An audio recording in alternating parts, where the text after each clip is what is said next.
तो आज हम सब संचयन पाठ्य पुस्तक से भागवत पाठ गिल्लू आज हम आप सभी को बहुत ही सरलता से समझाएंगे, जिससे आपको सही से समझ में आ जाएगा। तो गिल्लू एक गिलहरी का नाम है, जो लेखिका बता रही है कि मनुष्य को जीव जंतुओं के प्रति करुणा दया रखनी चाहिए, उसे स्वच्छंद और आजाद रखनी चाहिए। जिस प्रकार मनुष्य के अंदर सद्भावना, करुणा, प्रेम की भावनाएं रहती है, ठीक उसी प्रकार जीव जंतुओं के अंदर भी रहता है। तो आज हम सब पार्ट 1 गिल्लू हम आपको सारांश के माध्यम से बता रहे हैं। यहाँ पे सोन जूही एक कली खिली हुई है और अचानक से महादेवी वर्मा को उस कली को देख करके उनका गिल्लू का स्मरण हो आया।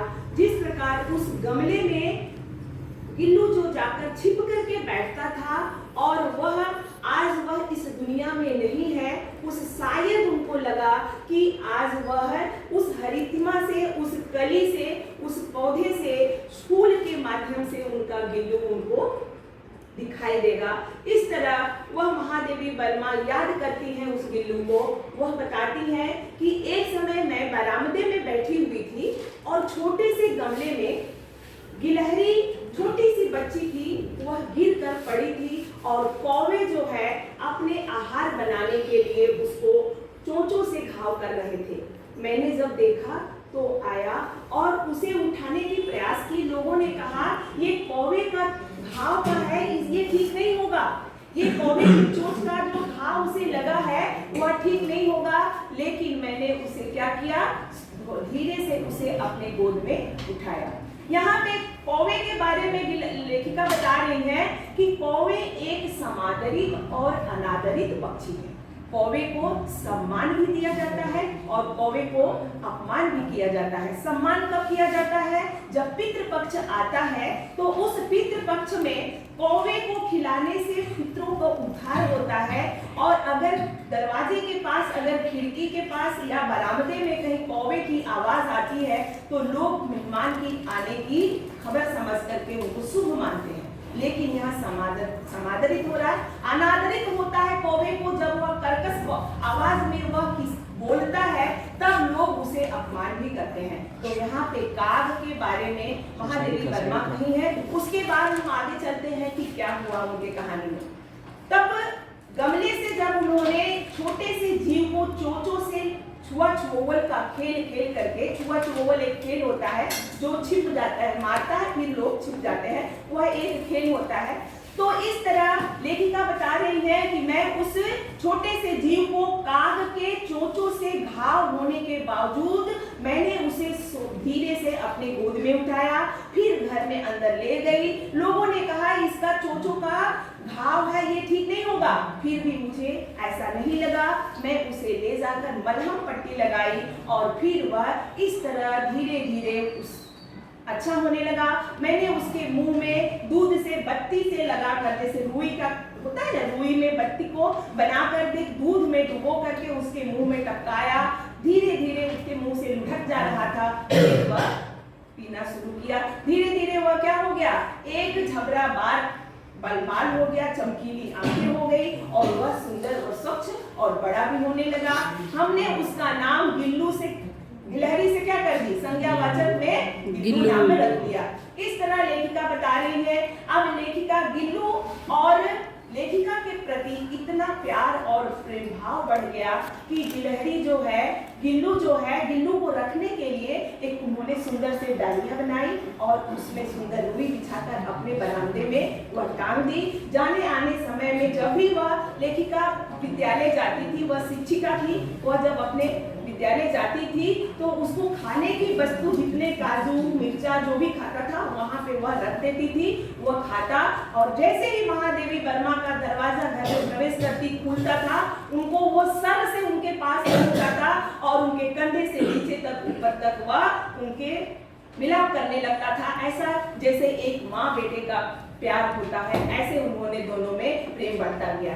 कहा जाता है अब लेखिका को लगा कि अब ये गिल्लू बड़ा हो गया है, इसको हमें आजाद रख देना चाहिए। उन्होंने उनके बरामदे, उनके जो खिड़की थी, उनके बगल में ही एक वृक्ष था, उस वृक्ष पे बहुत सारी गिलहरियां रहती थी। उसको वो गिलहरी जब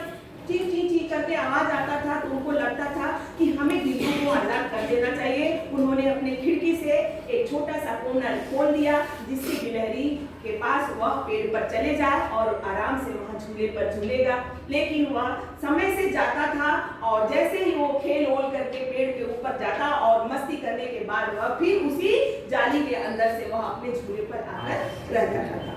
इस तरह कार्यक्रम होता रहता। गिल्लू का ध्यान, गिल्लू हमेशा महादेवी वर्मा के पास ही रहना चाहता था। अगर कोई लेखिका कुछ काम करने या कहीं भी बैठती थी तो उनका ध्यान आकर्षण करने के लिए वो अलग अलग प्रकार का क्या करता था, खेल खेलता था कि उनका ध्यान हमारे तरफ आकर्षण हो। वह कभी कभी तो उनके पास बैठ करके, यहाँ तक कि महादेवी वर्मा कहती है कि वह पहला ऐसा पक्षी है जो मेरे थाली में खाने का भी साहस कर लिया था। जब वो खाती थी तो उनके पास वो चावल के दाने चुन चुन करके वो खाने भी लगता था। जब ज्यादा परेशान कर देता था तो वो क्या करती थी कि एक लिफाफा में उसमें पूरा मुंह उसके अंदर में उसके शरीर को डाल देती थी। फिर भी वो अपने चमकीली आंखों से टुकुर महादेवी वर्मा को देखता रहता था पर वह बाहर नहीं आता था। देखो यहाँ पे प्रेम की भावनाएं कितनी अच्छी बता रही हैं। लेखिका कह रही है कि एक बार मेरी दुर्घटना हुई और मैं अस्पताल में ही एक हफ्ता रह गई। मैंने घर में किसी को भेजा भी था कि मेरा जो गिल्लू है उसका मनपसंद काजू है, उसको थोड़ा उसके टोकरी में ले जाकर डाल देना। आकर के डाला गया। जब एक हफ्ते के बाद महादेवी वर्मा घर में प्रवेश की तो देखती क्या है कि गिल्लू के जितने भी हम कोई काजू दे के रखा गया था पानी, सब वैसे ही वैसे पड़ा है। वह एक भी दाना खाया नहीं था क्योंकि उनको अपनी महादेवी वर्मा को लेखिका का इंतजार था। वह जब कोई भी दरवाजा खोलता था तो वो झट से जाता कि शायद वो आ गई है। उसको लगता था कि वही है। जब उन्हें नहीं पाता था तो वह उदास होकर फिर झूले में जाकर के वह बैठ जाता था। फिर वह कह रही है, कवित्री कह रही है कि एक बार जब वापस आई अस्पताल से तो जब मुझे देखा तो वो सर से मेरे पास आया और मेरे ऊपर वो चढ़ गया। और जब मैं सोई थी तो एक मेरे सिरहाने बैठ करके अपचारिका की तरह, जिस प्रकार एक सेविका सेवा करती है, वह मेरे कंधे पर बैठ करके मेरे सर पर अपने छोटे छोटे नन्हे पैरों से मेरा सेवा करता था। इस तरह वह एक ऐसे ही चला। फिर कुछ दिनों के बाद वह ठीक हो गई। फिर वह एक दिन अचानक से रात को उसके शरीर गिलहरी का ठंडा हो गया। गिल्लू का अब तो गिलहरी का उम्र तो 2-3 वर्ष की होती है।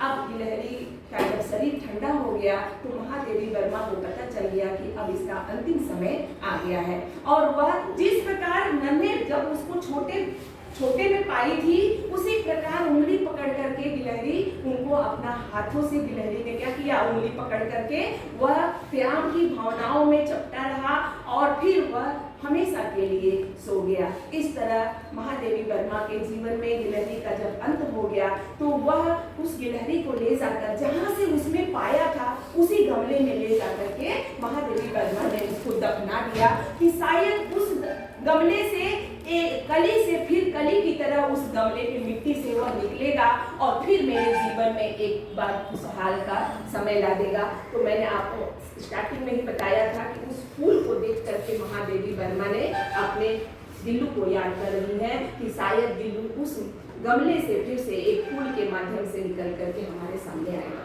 तो ये था महादेवी वर्मा की लिखी गई करुणा और दया वाली पक्षियों के प्रति हमारे भावनाएं रखनी चाहिए। हमें भी उन्हीं की तरह पशु पक्षियों से प्यार करनी चाहिए। अगर आप सभी को समझ में आया होगा तो कमेंट के द्वारा जरूर बताएंगे कैसा लगा। धन्यवाद।